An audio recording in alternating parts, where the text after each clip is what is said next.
Assalamualaikum warahmatullahi wabarakatuh. Saya Pria Amelia dengan NIM 211210054 dari kelas PAI 4B. Di sini saya akan memaparkan dan juga mempresentasikan tentang komponen-komponen kurikulum. Apa saja komponen-komponen kurikulum itu? Mari kita simak.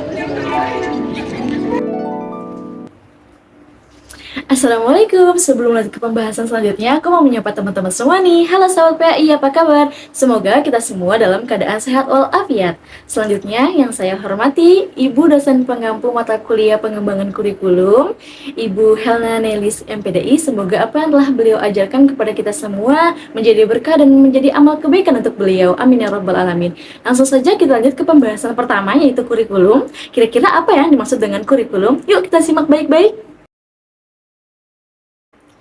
Menurut Nana Sujana, kurikulum adalah sebagai program dan pengalaman belajar serta hasil-hasil belajar yang diharapkan dan diformalisasikan melalui pengetahuan dan kegiatan yang tersusun secara sistematis yang diberikan kepada peserta didik di bawah tanggung jawab sekolah atau lembaga. Kurikulum bersifat dinamis karena hal ini menegaskan bahwa kurikulum akan terus mengalami perubahan dan pengembangan. Menurut Baharun, kurikulum menjadi salah satu komponen yang sangat penting untuk mencapai tujuan pendidikan. Tujuan pendidikan tidak akan tercapai jika dalam kurikulum itu tidak mengandung unsur atau bagian yang harus ada di dalamnya. Unsur atau bagian dalam kurikulum disebut dengan istilah komponen kurikulum. Lalu, apa yang disebut dengan komponen? Komponen, menurut Nana Sujana, adalah bagian dari satu sistem yang memiliki peran dalam keseluruhan berlangsungnya suatu proses untuk mencapai tujuan suatu sistem. Komponen dalam kurikulum sangatlah penting, karena yang menentukan berhasil atau tidaknya suatu proses pendidikan. Komponen-komponen juga saling mendukung dan membentuk satu kesatuan yang tak terpisahkan. Komponen dalam sebuah sistem bersifat dinamis, yakni tidak saling bertentangan. Lalu, apa saja komponen-komponen dalam kurikulum? Yang pertama yaitu ada komponen tujuan. Yang kedua ada komponen materi atau isi. Yang ketiga ada komponen strategi atau metode. Dan yang terakhir ada komponen evaluasi.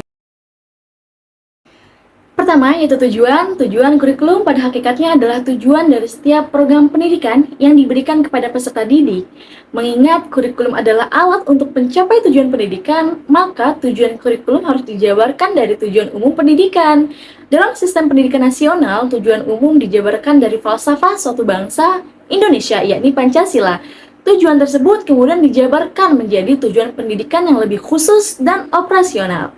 Tujuan pendidikan nasional merupakan tujuan pendidikan tertinggi dalam kegiatan suatu negara.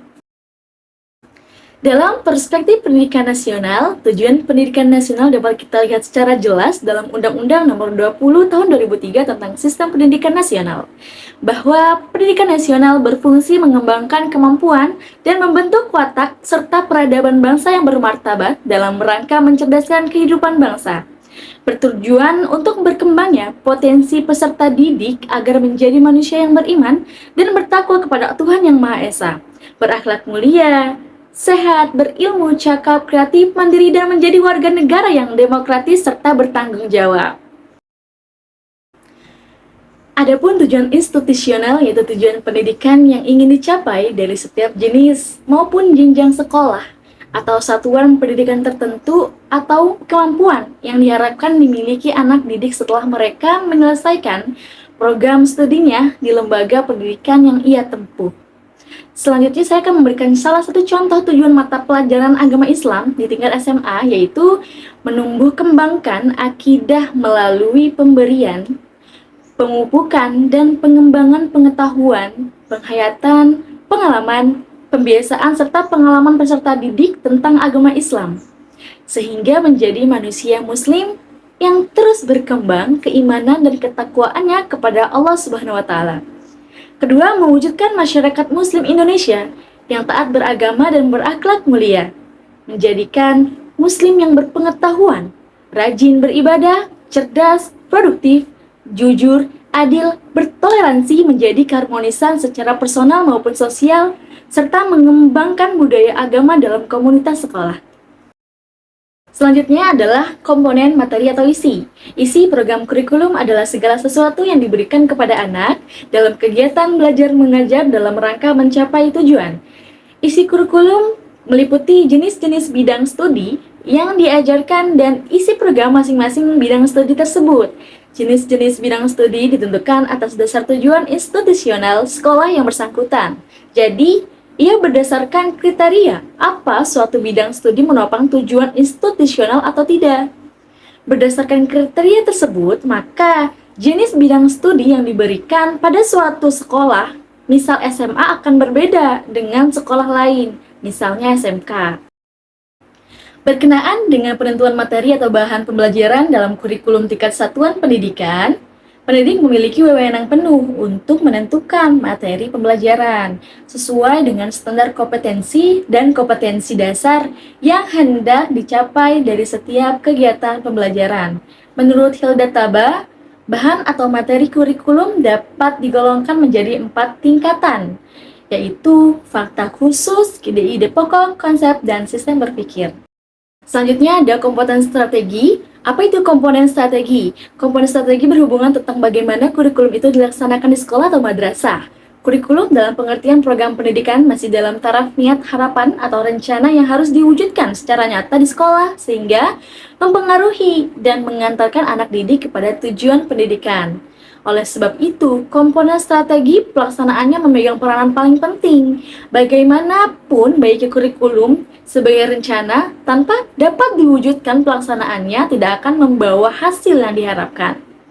Ada beberapa unsur dalam strategi pelaksanaan kurikulum, yakni tingkat dan jenjang pendidikan, proses belajar mengajar, bimbingan penyuluhan, administrasi supervisi, sarana kurikuler, dan evaluasi atau penilaian. Selanjutnya adalah komponen evaluasi yang terakhir, yaitu evaluasi merupakan salah satu komponen kurikulum. Dalam pengertian terbatas, evaluasi kurikulum dimaksudkan untuk memeriksa tingkat ketercapaian tujuan-tujuan pendidikan yang ingin diwujudkan melalui kurikulum yang bersangkutan. Sebagaimana yang dikemukakan oleh Wright bahwa curriculum evaluation may be defined as the estimation of growth and progress of student toward objectives or value of the curriculum. Sedangkan dalam pengertian yang lebih luas, evaluasi kurikulum dimaksudkan untuk memeriksa kinerja kurikulum secara keseluruhan ditinjau dari berbagai kriteria. Indikator kinerja yang dievaluasi tidak hanya terbatas pada efektivitasnya saja, namun juga relevansinya juga, efisiensi, kelayakan program. Evaluasi kurikulum memiliki peranan penting baik untuk penentuan kebijakan pendidikan pada umumnya maupun untuk pengambilan keputusan dalam kurikulum itu sendiri. Hasil-hasil evaluasi kurikulum dapat digunakan oleh para pemegang kebijakan pendidikan dan para pengembang kurikulum dalam memilih dan menetapkan kebijakan pengembangan sistem pendidikan dan pengembangan model kurikulum yang digunakan.